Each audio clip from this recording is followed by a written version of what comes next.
Presiden telah menetapkan Perpu nomor 1 tahun 2014. Disahkannya Perpu Pilkada langsung oleh DPR beberapa waktu lalu belum mengakhiri friksi terkait jadwal penyelenggaraan Pilkada langsung secara serentak. Sebab pemerintah dalam hal ini Kementerian Dalam Negeri bersikukuh Pilkada langsung secara serentak harus bisa diselenggarakan di tahun 2015. Sebaliknya, Lembaga Penyelenggara Pemilu KPU berpendapat Pilkada langsung secara serentak lebih baik diundur di tahun 2016. KPU beralasan diundurnya Pilkada langsung secara serentak ke tahun 2016 agar KPU dapat melakukan persiapan pelaksanaan Pilkada secara lebih matang. Sementara Panitia Kerja Revisi Undang-Undang Nomor 1 Tahun 2015 tentang pemilihan gubernur, bupati, dan wali kota menyepakati penyelenggaraan Pilkada serentak di tahun 2015 diundur hingga Februari tahun 2016. Tentu saja diharapkan ada solusi konkret mengenai jadwal pelaksanaan Pilkada langsung secara serentak karena di tahun 2015 ada 204 kepala daerah yang habis masa jabatannya. Polemik jadwal pemilihan kepala daerah atau pilkada secara serentak jelas membawa dampak pada 204 daerah yang sudah harus terjadwal pelaksanaan pilkadanya di tahun 2015. Pasalnya pemirsa ada 204 kepala daerah itu yang sudah habis masa jabatannya. Kita akan membahas persoalan pemilu serentak ini bersama narasumber kami yang sudah di studio, yaitu Ketua Perkumpulan untuk Pemilu dan Demokrasi atau Perludem, Didi Supriyanto, dan kita menunggu kehadiran anggota KPU, Hadar Nafis Gumai. Mas Didi, terima kasih bergabung bersama kami. Ya, terima kasih, Pak. Kita akan mulai dengan tayangan grafis berikut ini, kita lihat sama-sama, pemirsa. Ya, ini untuk pilkada di tahun 2015 ada 8 provinsi, kemudian 170 kabupaten, dan 26 kota.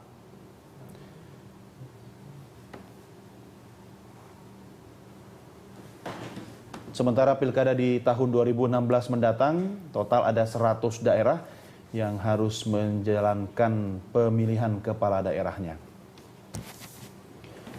Mas Didi, ini bukan angka yang sedikit ya? Yap. 2015 atau 2016 kira-kira? Ya, kalau 2015 nggak realistis, nggak mungkin. Kenapa begitu? Karena pertama kalau misalnya Perpu 1 2014 yang kemudian menjadi Undang-Undang Nomor 1 Tahun 2015 itu tidak direvisi, itu kan butuh waktu 10 bulan sebelum pemungutan suara. Nah, kalau butuh waktu 10 bulan berarti kan harus bulan Desember. Desember mulainya Februari ini. Nah, padahal Februari ini itu aturan teknisnya belum dibikin oleh KPU. Kenapa KPU tidak bikin? Karena KPU memang diminta Komisi 2 untuk tidak membikin dulu karena undang-undang ini mau direvisi. Nah, kemudian katakanlah undang-undang ini mau direvisi dan Komisi 2 berjanji tanggal 17 Februari ini mau disahkan. Kalau misalnya disahkan dan jadwal tahapan yang 10 bulan sebelum pemungutan suara itu tetap tidak direvisi, artinya ya nggak mungkin, nggak mungkin. Tapi kalau misalnya direvisi, katakanlah menjadi 6 bulan, 6 bulan sebelum pemungutan suara, maka itu harus pilkada bisa dimulai, tahapan pilkada kan bisa dimulai bulan Juni 2000, pilkada bisa dimulai pada kalau Desember berarti bisa dimulai bulan Juni. Nah, yang jadi 2016. Yang tahun ini. Ya, tahun ini 2000. Itu dengan asumsi itu direvisi. Jadi Februari 17 direvisi, kemudian Juni mulai tahapan, Desember bisa dilakukan pilkada serentak. Cuman masalahnya kalau itu dilakukan, maka KPU tidak punya waktu untuk bikin aturan teknis dan lain-lain. Artinya kan semua akan kembali kepada kesiapan KPU kan? Betul, tapi juga tergantung undang-undangnya. Undang-undangnya tanggal 17 Februari itu disahkan apa tidak. Dengan asumsi itu disahkan dan jadwal 6 bulan, itu bulan Desember itu sudah nggak mungkin. Apalagi bulan September sebagaimana diinginkan oleh pemerintah, itu jelas nggak mungkin. Nah, makanya Komisi 2 memperkirakan itu Februari. Februari itu waktu yang mungkin mendesak tapi masih cukup buat KPU kalau benar-benar bulan Februari disahkan dan tahapannya dikurangi dari 10 menjadi 6 bulan. Tapi kalau tahapannya nggak dikurangi tetap aja nggak bisa gitu. Pengaruhnya terhadap pengurangan tahapan? Ini kan ya kalau selain mengejar waktu misalnya. Ya, kan kalau nggak dikurangi artinya kan ada ketentuan yang dilanggar. Misalnya sekarang ini menurut Undang-Undang Nomor 1 2015, bulan Februari tanggal 26 itu harus sudah dibuka pendaftaran calon.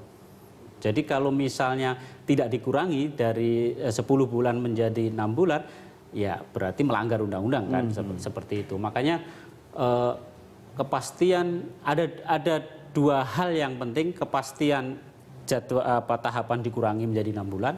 Yang kedua, kepastian revisi itu selesai pada tanggal 17 Februari. Ini yang semua orang menunggu sebetulnya. Yang menunggu tidak hanya KPU sebetulnya, calon-calon kepala daerah yang pengen maju. Iya. Kemudian partai-partai politik sudah mulai kasak kusuk untuk memilih calon, itu semua ini juga menunggu, ujung-ujungnya gitu. Ongkos politik ya yang harus dihitung ya. Betul, itu semua kan harus dihitung. Betul.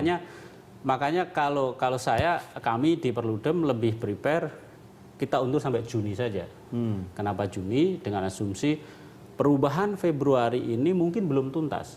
Sehingga nanti kalau ada waktu, kita katakanlah belum tuntas, ada waktu untuk mengubah lagi, kita masih punya waktu 4-5 bulan, mengubah sampai pertengahan 2015 ini, sehingga antara pertengahan 2015 sampai Desember itu KPU punya waktu mempersiapkan diri, dan Juni 2016 baru kita selenggarakan. Itu akan lebih safe buat semuanya gitu.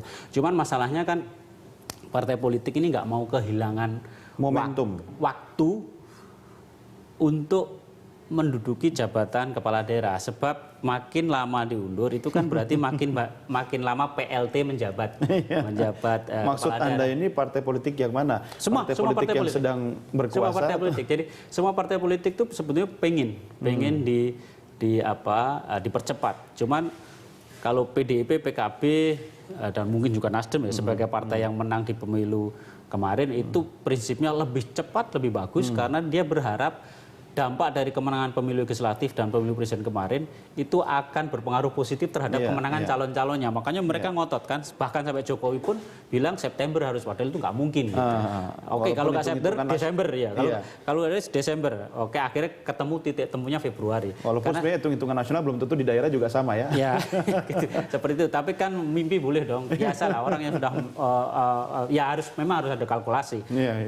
Karena ada kemungkinan pengaruh positif dari kemenangan pemilu presiden, maka lebih cepat, lebih bagus. Situasinya sama persis ketika tahun 2010. Jadi waktu menjelang Pilkada 2010, waktu itu sebetulnya situasi lagi ada ketidakpastian. Karena apa?